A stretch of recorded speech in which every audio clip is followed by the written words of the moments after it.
Amém, Jesus. Amém, Jesus. Tem um retorno para mim aqui, Jesus? Já chega. Eu quero pedir ao Senhor que abençoe a cada um de nós, abençoe o nosso coração, que abra o nosso coração para ouvir o que Deus tem para nos falar hoje, na sua misericórdia infinita.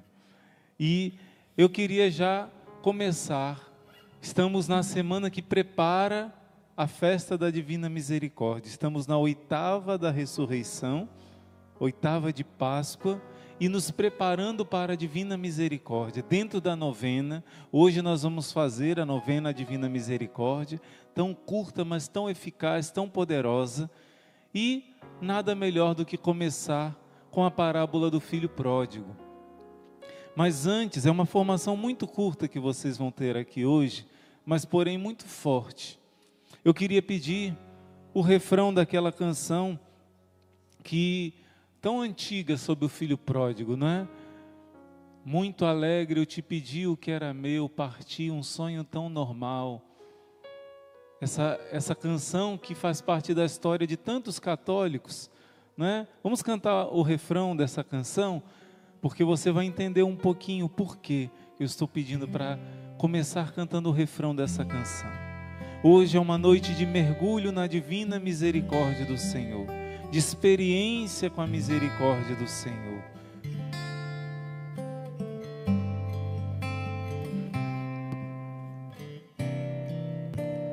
Confiei no teu amor e voltei. Sim, aqui é meu lugar. Eu gastei teus bens, ó Pai, e te dou este pranto em minhas Mais uma vez, mãos. confiei no teu amor e voltei. Confiei no teu amor e voltei. Sim, aqui é meu lugar. Eu gastei teus bens, ó Pai, e te dou este pranto em minhas mãos. Essa é mais uma das canções belíssimas que aqueles católicos mais antigos, que já estão na igreja há muito tempo, conhecem, né? Entre muitas outras canções belas. Por exemplo, uma vez eu fui para uma missão em Minas Gerais, em Belo Horizonte, e lá, antes do momento de pregação, teve o testemunho do Eugênio Jorge, né? Que alegria encontrar com esse grande irmão que marcou a vida de tantos católicos também. E lá ele dava o testemunho que ele era um puxador de escola de samba. Ele lá ganhava o seu pão de cada dia com o carnaval do Rio de Janeiro. Aquela fonte de tantos pecados que quem é um católico verdadeiro sabe. Deixou as coisas do pecado, deixou para trás essas coisas do mundo.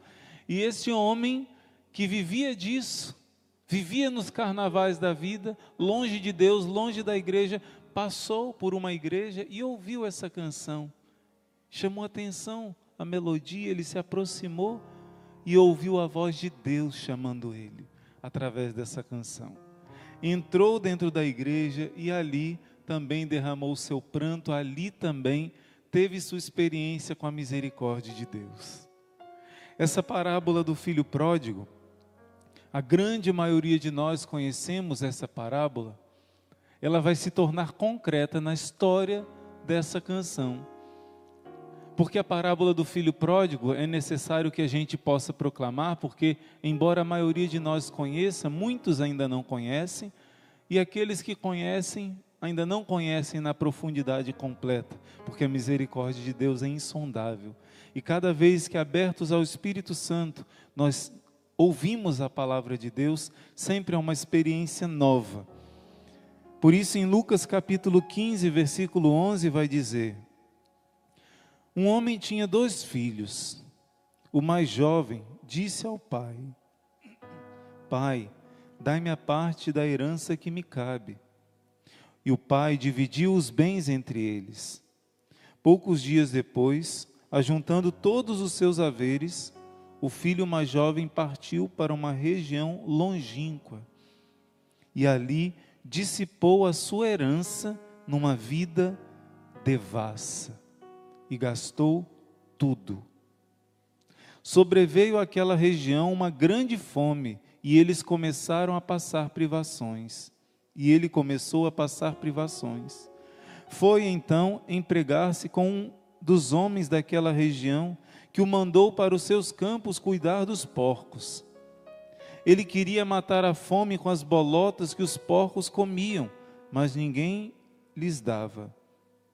E caindo em si, disse: quantos empregados de meu pai têm pão com fartura, e eu aqui, morrendo de fome?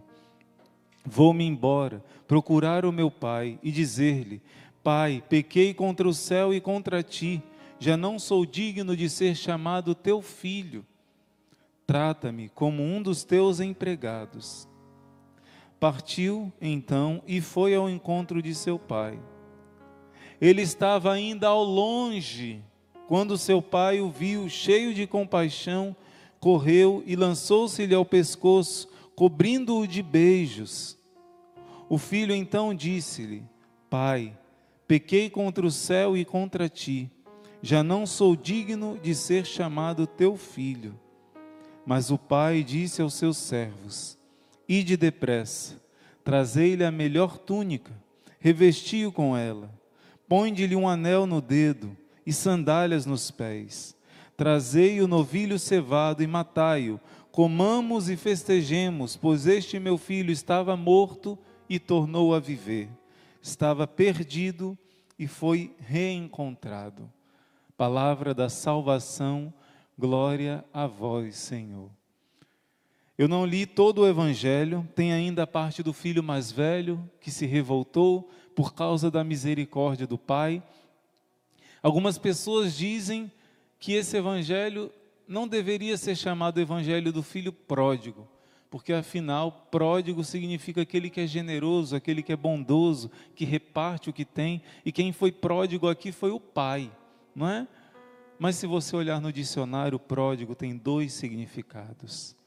Um dos significados de pródigo é aquele que dissipa os seus bens, é aquele que gasta, é aquele que, como exatamente nessa parábola, não soube administrar, não soube bem usar os bens do seu pai.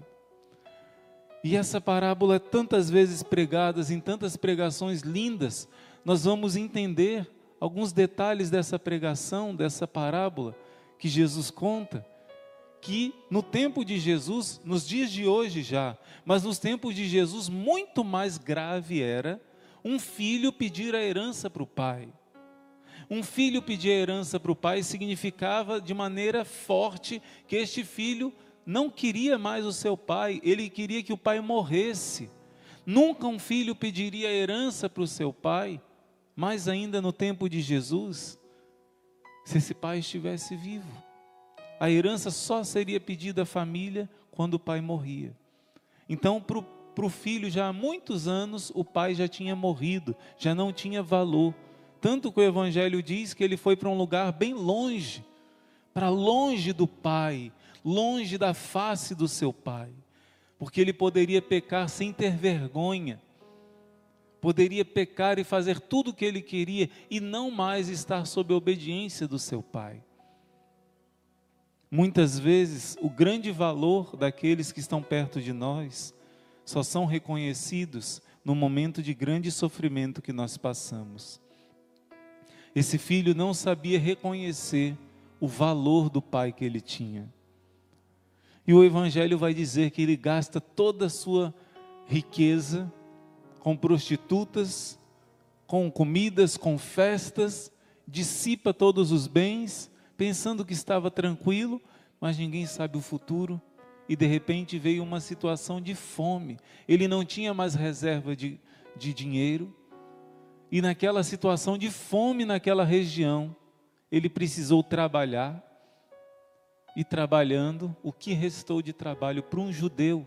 Nada existe de mais humilhante do que trabalhar com os animais que são chamados imundos pela lei.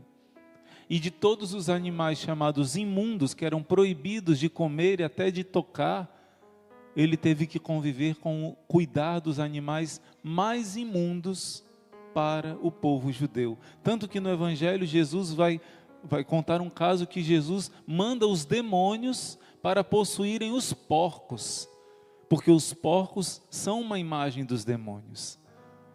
E nesses animais que eram os mais imundos para os judeus, esse homem foi cuidar. E ele queria comer o alimento dos porcos, e nem isso davam para ele. Uma vez eu visitei um preso, eu, irmã Sara Miriam, irmão João da Cruz, e um preso que nós havíamos conhecido antes dele ter sido preso, ele diz: irmão, olha como eu emagreci, eu não consigo comer a comida desse lugar. Não consigo, não dá para, não entra. E eu fico imaginando o que esse homem comia, porque ele queria comer a comida dos porcos, e nem isso davam para ele. No meio do sofrimento ele lembrou do seu pai. Na casa do meu pai, nem o empregado, o último dos empregados, é tratado do jeito que eu estou sendo tratado agora. Nesse momento o filho começou a valorizar o que ele tinha na casa do pai. Começou a entender que o mundo é traiçoeiro. O mundo te oferece, enquanto você tem dinheiro, riquezas, você é um rei. Mas o mundo é traiçoeiro. Prepara uma armadilha para você e depois que você cai, ele te destrói.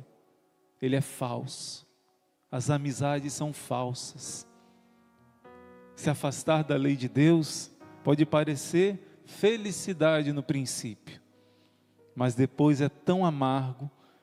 E esse homem começou a valorizar o seu pai e pensou de voltar. Sabia que não merecia ser tido como filho. Toda parte da herança dele já foi tirada. Ele já pegou para ele, já gastou. Todo o resto da herança era do irmão dele.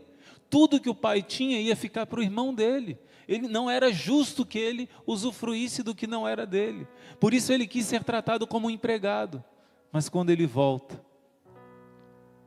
eu vou contar para vocês essa meditação que me marcou tanto.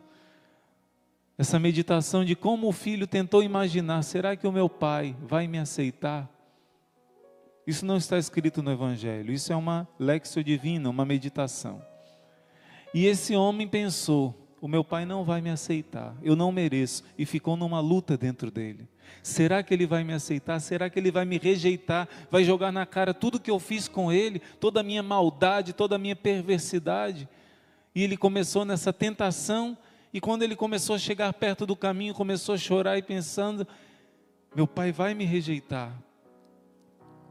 E ele pensou: já sei, eu vou encontrar com alguém próximo, algum empregado, alguém que eu vou pedir, algum empregado da família, ou alguém conhecido, eu vou pedir para essa pessoa dar o recado ao meu pai, antes de eu chegar próximo, que se meu pai for me aceitar, aquela árvore no meio do caminho, no meio da floresta, que nós sempre brincávamos juntos, que ele coloque uma fita vermelha nessa árvore, para que eu saiba, se eu ver que ele colocou a fita vermelha, eu vou seguir em frente e vou encontrar o meu pai. Se não houver fita vermelha, eu vou voltar para o meu destino, para da onde eu vim. E esse jovem começa a caminhar e começa a chorar e pensando: será que o meu pai vai me receber? Será que ele vai me perdoar? Foi muito ruim o que eu fiz, eu matei o meu pai no meu coração, eu desprezei, e chorava e pensava: eu não sei se o meu pai vai me acolher. E quando ele foi chegando perto, ele olhava para o chão, não tinha coragem de olhar para frente para ver se tinha essa fita na árvore. E quando ele toma coragem e levanta os olhos para ver se aquela árvore tinha a fita vermelha, ele abre os olhos e vê todas as árvores que os seus olhos conseguiam ver tinham várias fitas vermelhas, tanta fita vermelha, que ele teve certeza que não só perdoava, mas o pai o esperava. Claro que isso é uma história, não foi o real do que está escrito no Evangelho, mas para você entender o desespero que se passou no coração desse jovem, e quando ele encontra, ao longe, diz o Evangelho, Por que o seu pai o viu ao longe? Porque o seu pai olhava todos os dias naquela direção. O seu pai o esperava. Mesmo que eu e você abandonemos a Deus, Deus nunca tira os olhos de nós. Nunca tira os olhos de nós. E nunca rejeita um coração arrependido. Jesus diz para Santa Faustina: eu não aguento o pecado, eu abomino o pecado. Nenhum pecado pode existir na minha presença.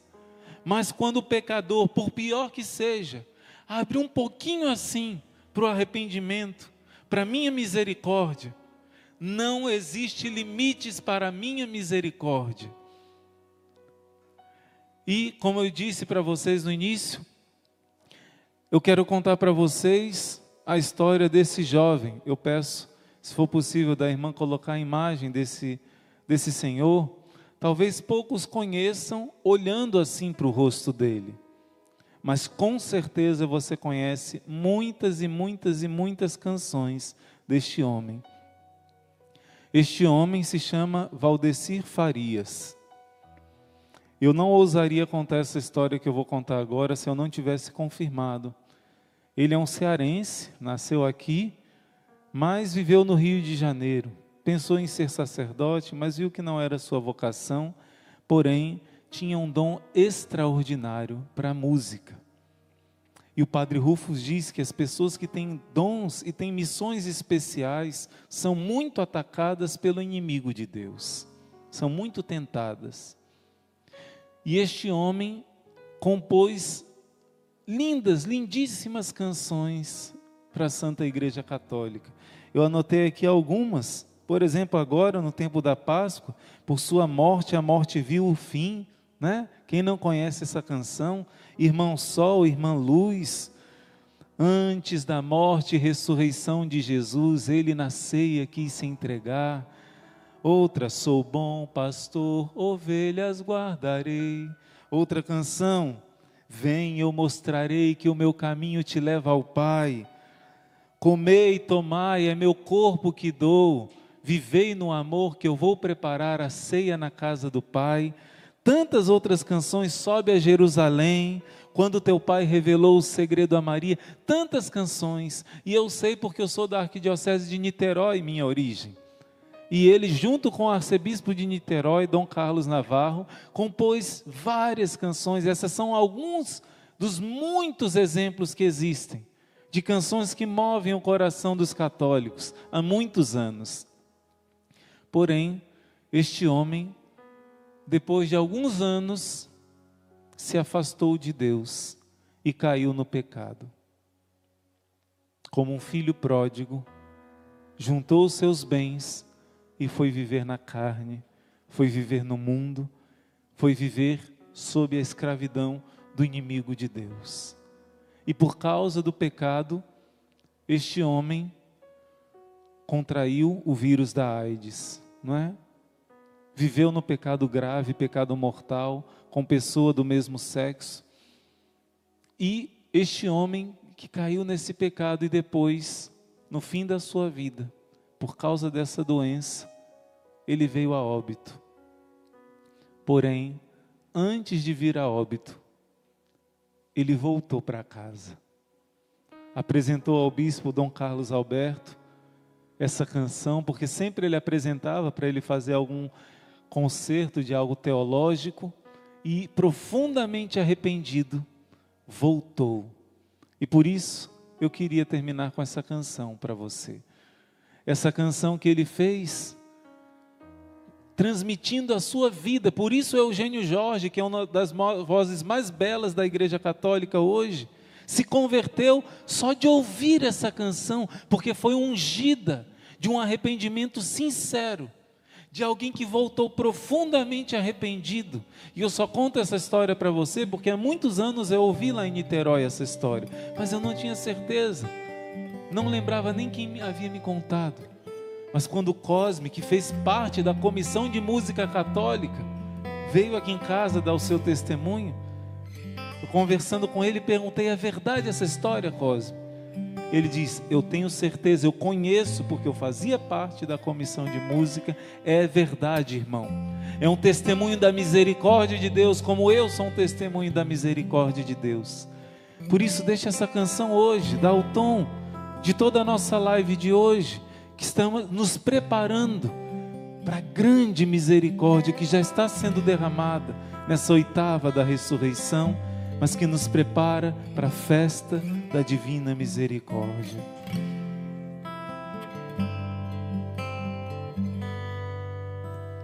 Muito alegre eu te pedi o que era meu, parti um sonho tão normal.